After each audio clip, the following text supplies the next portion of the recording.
What an honor it is to be a virtual vendor for the International Edgar Allan Poe Festival and Awards. This is Jason Markiewicz, proprietor and creative director for Markiewicz Audio Works, a veteran-owned audio drama company which produces original dramatizations of classic fiction. We opened our company in 2021 and began with 5 works of one of my favorite authors, Edgar Allan Poe, commencing with The Raven. Since then, we have produced Manuscript Found in a Bottle, The Telltale Heart, and our most well-received work to date, the award-nominated The Cask of Amontillado. That's right, our production of The Cask of Amontillado is a top 5 finalist in the People's Choice Award category for the 5th annual ATC Seneca Awards. What an honor.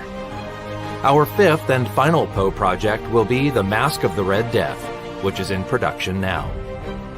Our company is unique in that our scripts are crafted in-house and are original in their interpretation. What do I mean by that? Well, we take the original story or poem, think of how we can put an original spin or characteristic on the tale, create new dialogue and even some new characters, and give you a version you have not heard before. These are not essays into the context behind the original writing, nor are they tomes on our analyses of his work. Rather, each of our productions are geared toward presenting the stories in a new way, where the listener will hear the story as Poe intended, but within a framework that is uniquely ours. To enhance our productions, we developed almost every sound effect in-house, hired a graphic artist whose work is original and uniquely designed for our dramas, and brought on board an experienced musician whose original scores bring out the tones of each story in their own individual way. Additionally, we use trained theater and voice actors as our cast members, while affording some smaller roles to be filled by inspired newer talents. All said, our small independent production company is moving forward in a big way.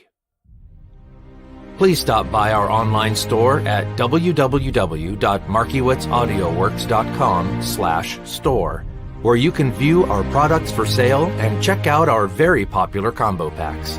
Additionally, in honor of this event, we are offering a 25% discount on all of our MP3 audio dramas using the promo code POEFEST at checkout. We thank you for visiting with us today, and we hope you enjoy the rest of Poe Fest.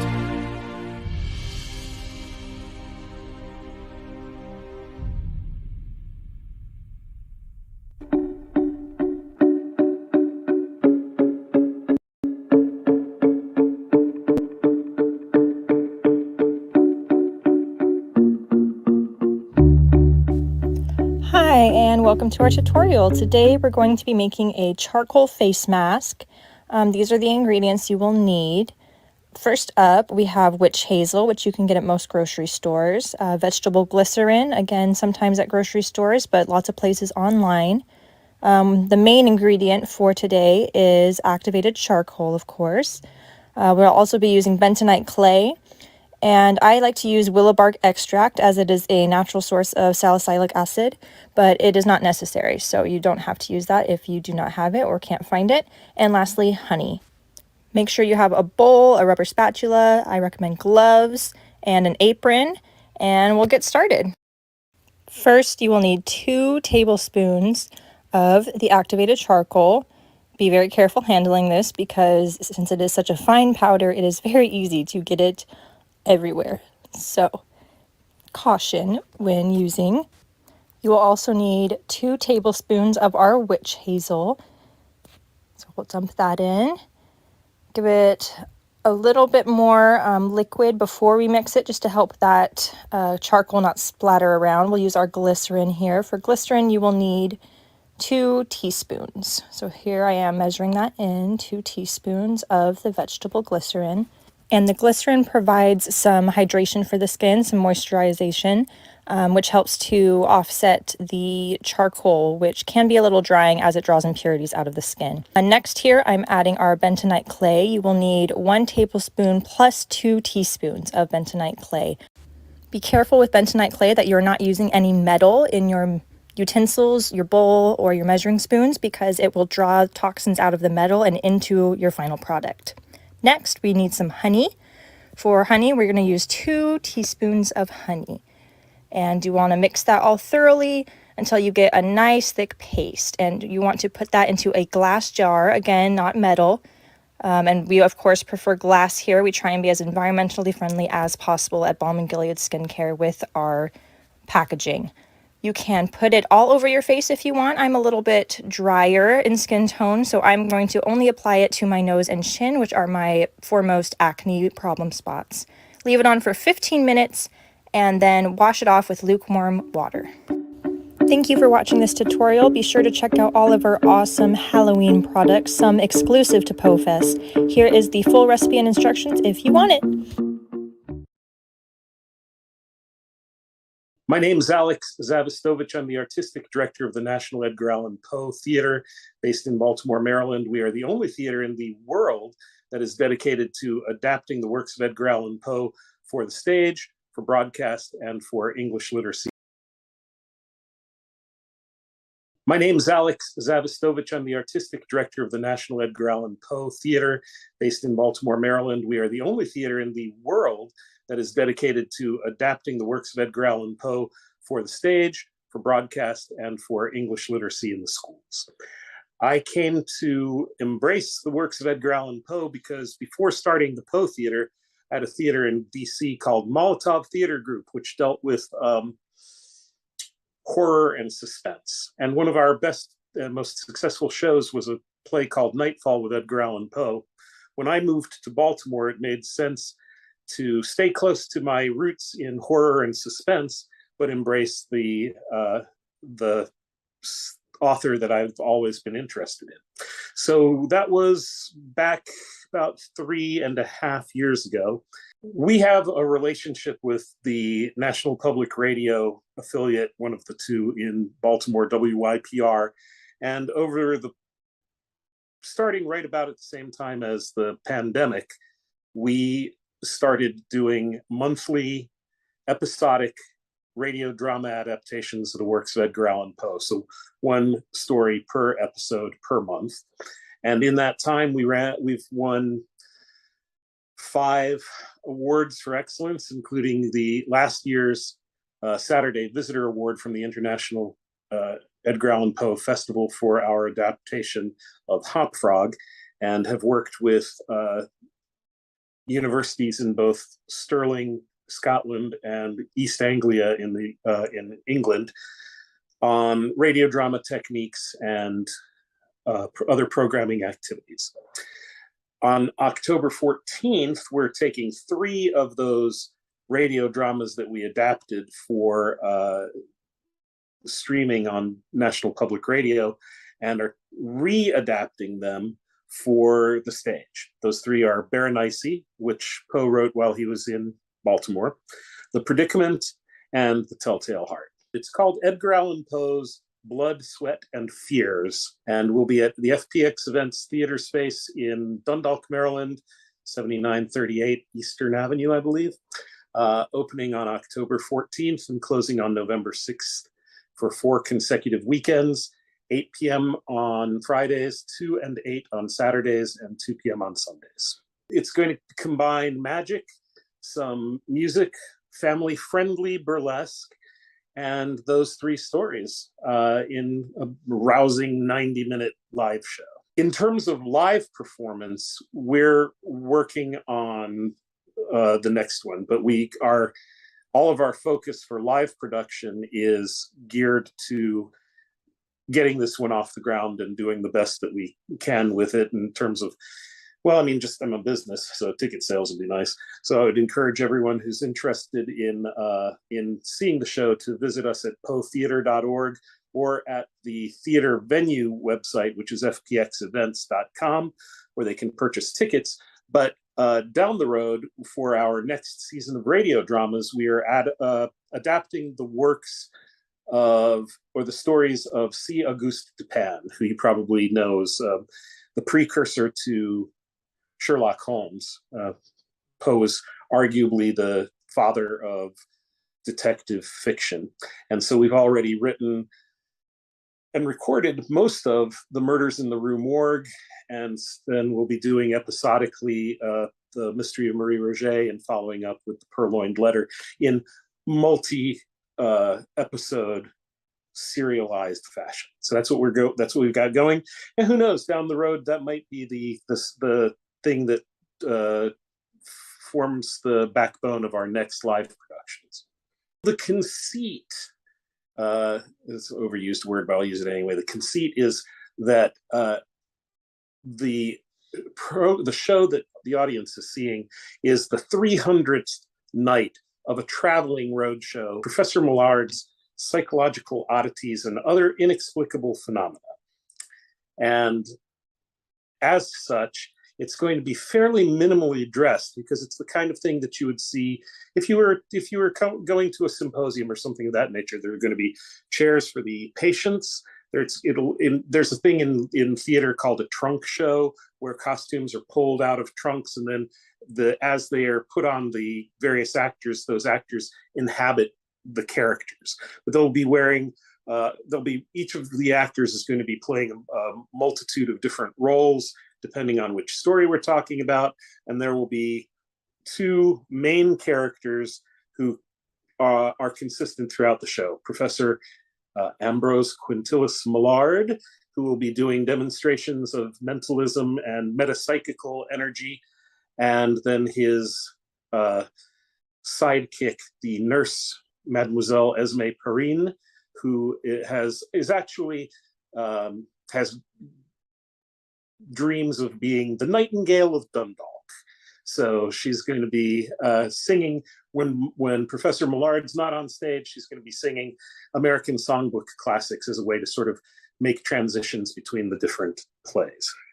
I think it's going to be a lot of fun because we set it up as a cabaret, right? And our goal is to have a good time, a spectacle for people who like Poe. We're not going to be doing any preaching, no proselytizing, just no bigger stories, no bigger messages. Just enjoy the stories, dig the magic, enjoy the music, and have a great evening. Please visit us at our website at poetheatre.org. That's POETHEATRE, the pretentious way, .org. When you go to the very first page, you can click on Edgar Allan Poe's Blood, Sweat, and Fears, the poster, and that'll take you directly to a page where you can purchase tickets. You can also Google us, just Google Poe and National Public Radio, and we'll be the very first search result for Poe Theater on the Air, which you can stream online. If you have an Alexa device, you can just ask Alexa to play the latest podcast episode of the National Edgar Allan Poe Theater on the Air. So please do attend. It would be wildly entertaining for you. And we open, as I said, on October 14th, close November 6th, 4 consecutive weekends.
Annabelle's Deepest Sorrow by Caitlin Yost.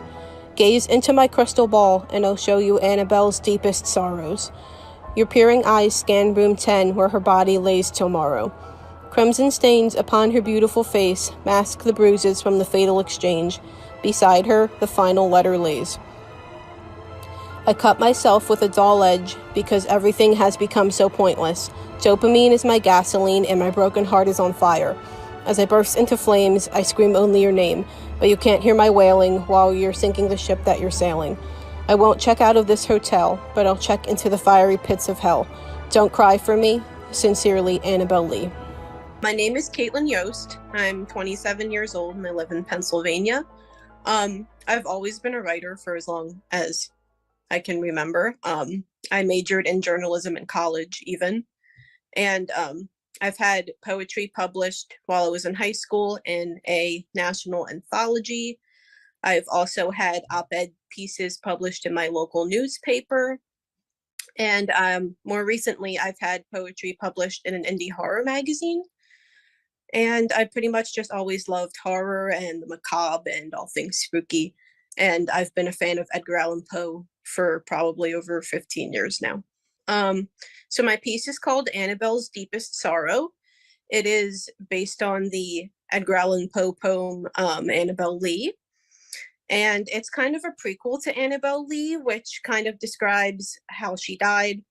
And it discusses the kind of how she died, including murder and deceit, and how she was murdered by her lover.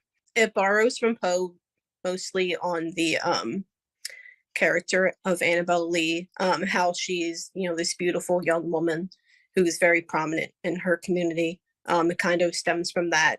And then it is based off of her character and kind of like, in the original poem, it doesn't really say like how she died. So my poem's kind of like the circumstances surrounding her death. I would probably choose The Telltale Heart because I think it would be interesting to explore like the narrator's guilty conscience in a new way and kind of dive a little bit deeper into his insanity. And that's one of my favorite works as well. Okay. I actually have a YouTube channel where I do Halloween decor hunting, spooky DIYs, and a lot of fun different stuff. It's called Good Vibes or Die. I'm also on Instagram under the same name, Good Vibes or Die. And that's pretty much it for my social media.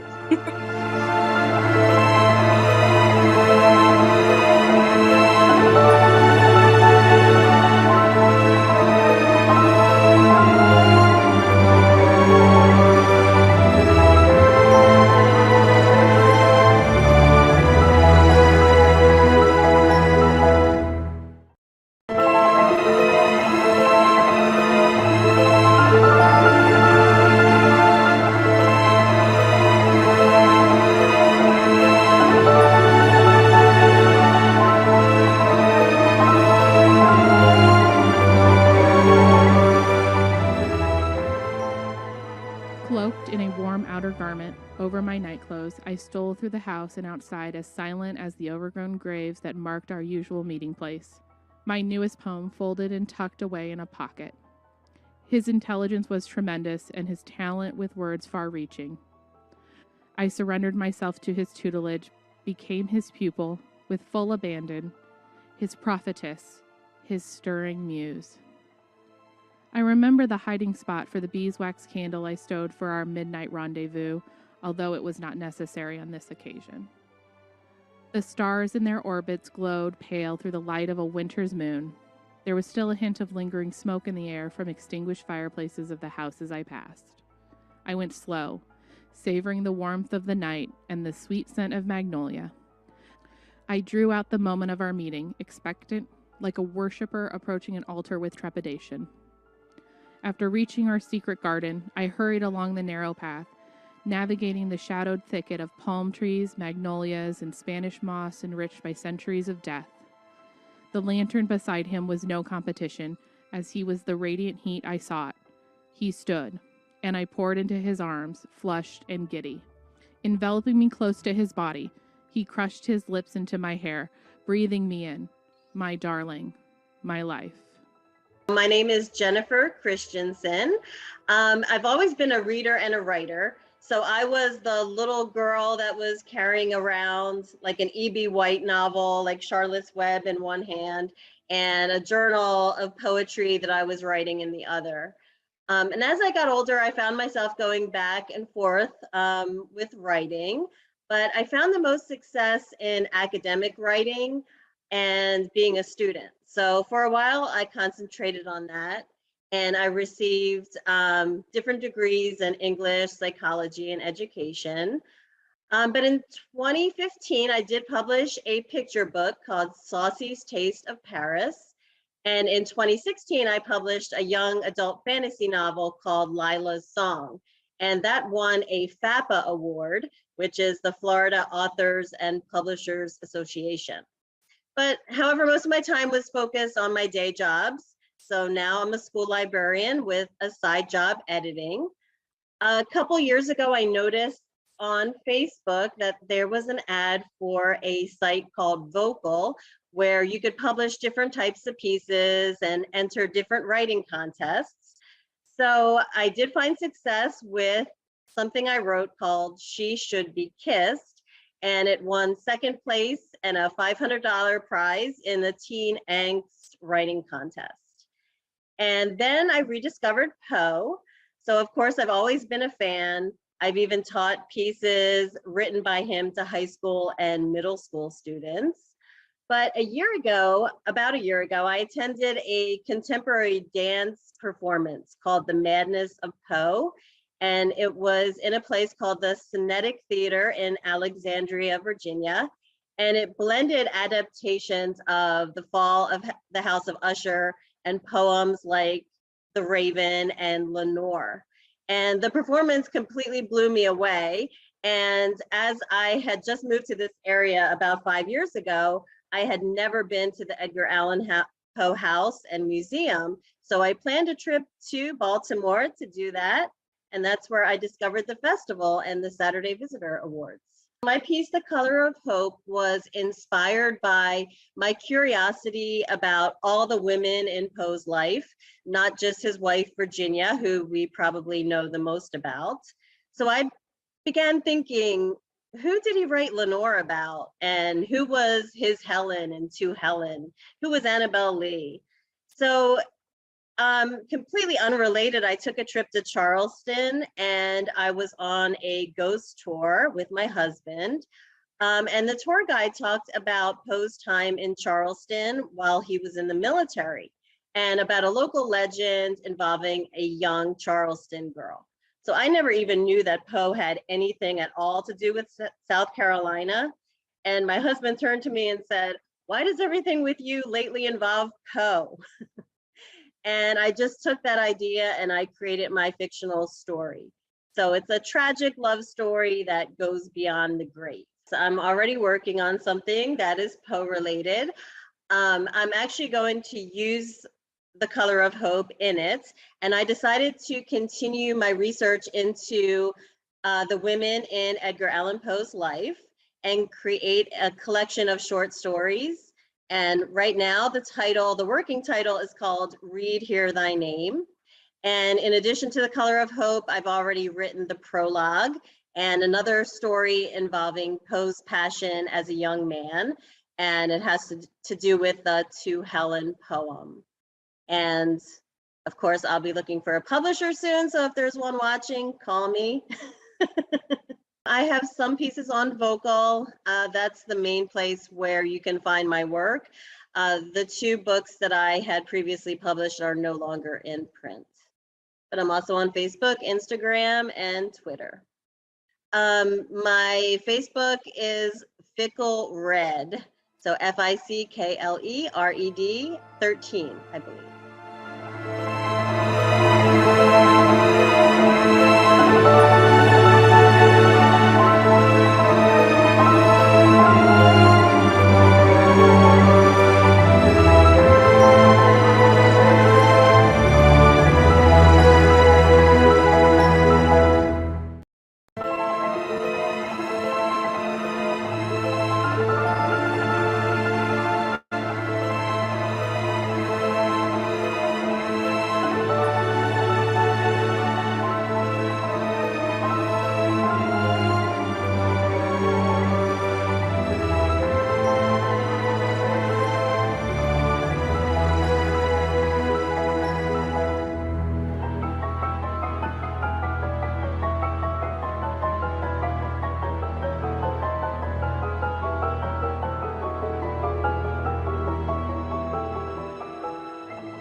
I'm Sara Crocoll Smith. I'm the editor of the Love Letters to Poe anthologies and the author of The Haunting of Orchard Hill.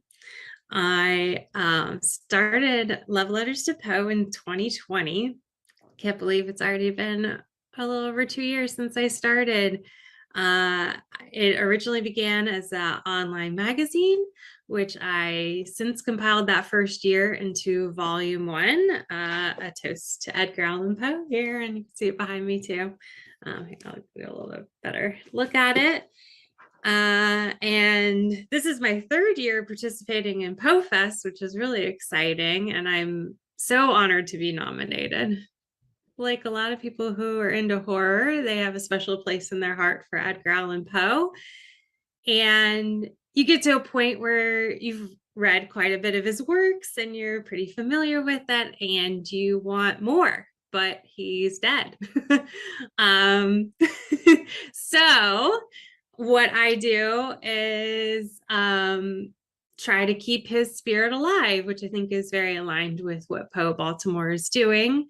And I have authors and poets from all over the world creating new works in his style and doing, trying to honor him.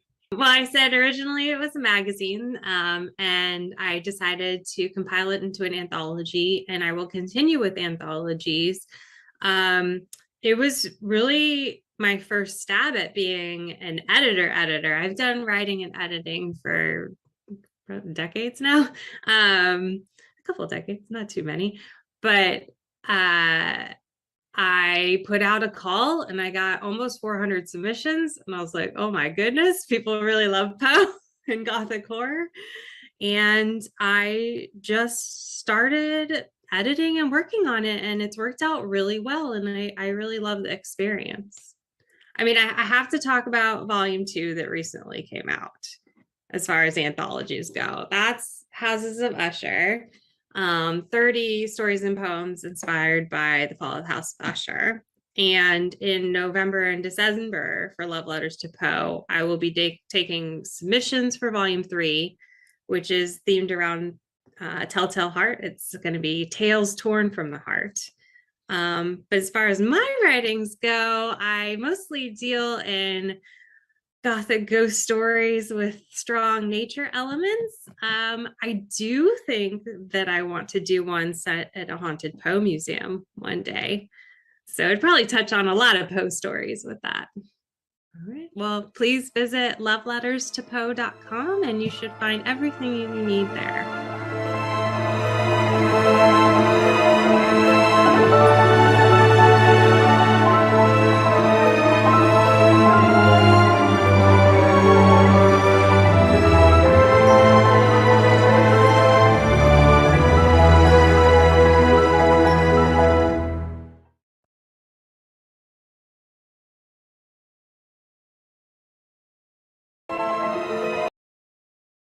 This October, Baltimore invites you to darken Poe's chamber door. Poe Baltimore presents the International Edgar Allan Poe Festival and Awards, commemorating the 173rd anniversary of Poe's death in Baltimore. 2 days of Poe-themed festivities in the shadow of Poe House, with special events like the VIP Poe Places Death Weekend Bus Tour, the Edgar and Virginia Poe Death Exhibit, the Black Cat Ball at Westminster Hall featuring the Saturday Visitor Awards. Death Weekend is October 8th and 9th, and general admission is free. Join us in celebrating Poe's legacy in Baltimore and beyond. The International Edgar Allan Poe Festival and Awards, October 8th and 9th. Find more information at poefestinternational.org.